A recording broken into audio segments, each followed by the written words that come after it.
My observations from having been in this for a number of years is that a fundamental is a competent, honest Indian partner.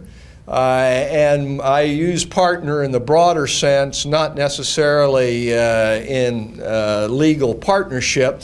Can be an independent contractor relationship, can be a distributor, but you have to have that person and that company, and that's becoming more and more important. All of you who go there know that now if you don't get to India every month or so, everything you think you knew is out of date. And unless you've got somebody on the ground who can keep up with the things as they go along, you're going to be out of date and you're not going to be able to do it. I think you ought to have good advice. I have, there's the commercial there, preferably from Stonebridge, but wherever you get it, you need to have some organization who can give you an overall kind of strategic view. The ability to adapt your product or services to the demands of the Indian market. There have been innumerable stories of the Western business coming in, or the Japanese business into India, and thinking that they're going to make a lot of money doing X with the product that did so well all over the world.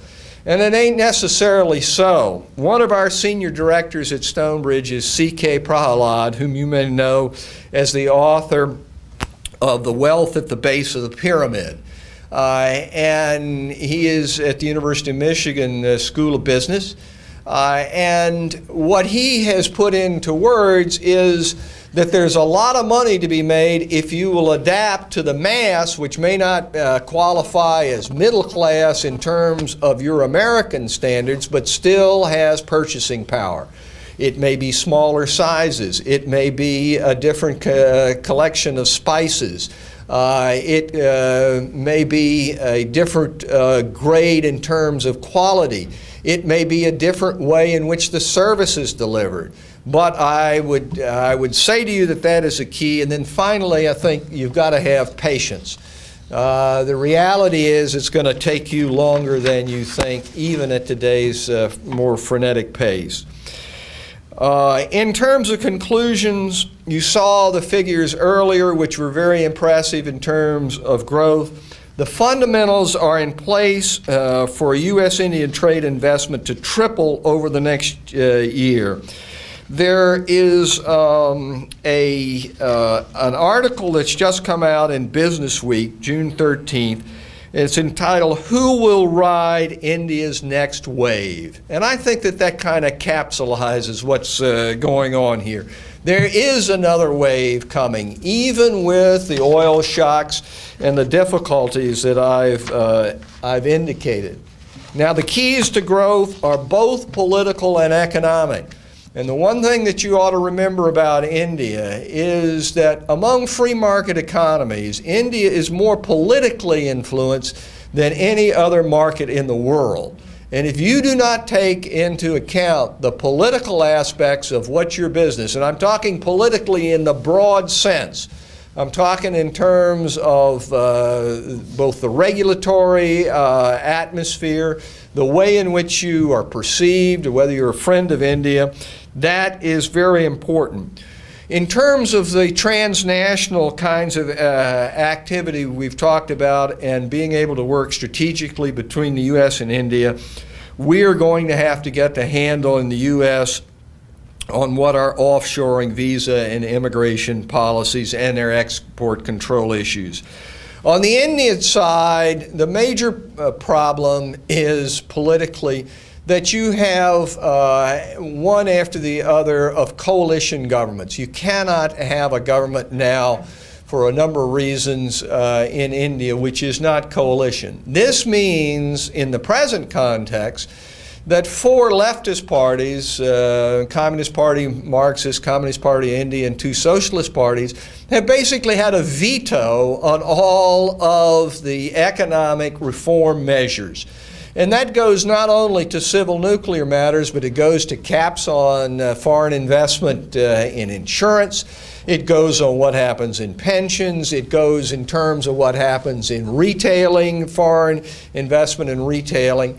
And this is a huge problem that India is going to have to be able to come to grips with, or it will be 2 steps forward and 1 step backwards, and they will not be able to catch up with China. On both sides, we need political majorities who recognize the truth of what I was saying at the first, and that is that you have to be able to cooperate if you're going to both be competitive and if you're both going to raise the real income of the average citizens. The bottom line is that no U.S. company wishing to maximize its opportunities can afford to ignore India. Again, the question is, who is going to ride the next wave? I can see that there are a lot of wave riders in this room, and I think it will be to the benefit not only of people who are in business, but the citizens of both our great democracies. This is the bilateral investment treaty, which of course is essential to being able to have some semblance of national treatment and due process in terms of what happens with your investment. The U.S.-India Business Council, which is my largest client, I'm a senior advisor there, has undertaken this area as the #1 area going forward for the next year. Indra Nooyi, who you know is the chairman of Pepsi, has just become our chairman of the U.S.-India Business Council. She's very much interested in this. We have gone out and hired the law firm of Steptoe & Johnson to work on this in terms of what it would actually look like. And we've got what's called the Public Sector Advisory Group to the U.S. and India. So I think that there is a lot of recognition and momentum about this. The real answer, though, is that this is going to take political will on both sides and is very much determined by what the shape is of the political consensuses which come out of the elections in both the United States and in India. And I say that not in terms of who wins necessarily, although you know what my politics are. I say this in terms of what the consensus is. If we in the United States come out with consensus, regardless of who's elected president, that we're not going to do anything about immigration. We're content to go along with 65,000 H-1B visas and just to do things that we've done. That's going to be a tremendous setback in terms of India being able to do what it needs to be able to do to make the compromises from its model of a bilateral investment treaty, and it has bilateral investment treaties with something like 70 countries. The problem is the U.S. model is very different from the Indian model, as it is in many cases. So it's going to take that. Now, just to finish the thought, on the Indian side, it will take coming out, elections have to be held in India. This government in India can't go farther than May of 2009. Constitutionally, it could end under the parliamentary system, first past the post. Westminster parliamentary system end at any time. But it has to take place in 2009 at the latest.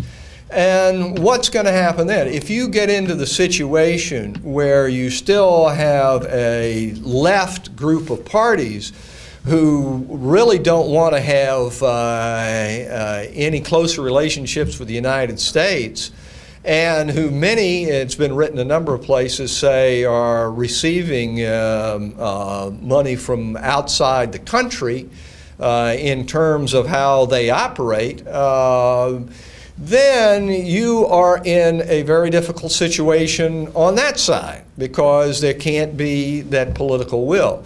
Now, I think, I'm an optimist. I think that, although my wife would probably disagree, I am an optimist. I think that, we will reach consensuses on both sides. I think that that's the march of history, and if that is the case, then we can do a bilateral investment treaty shortly after the new administrations are in place on both sides, which means realistically first part of 2010.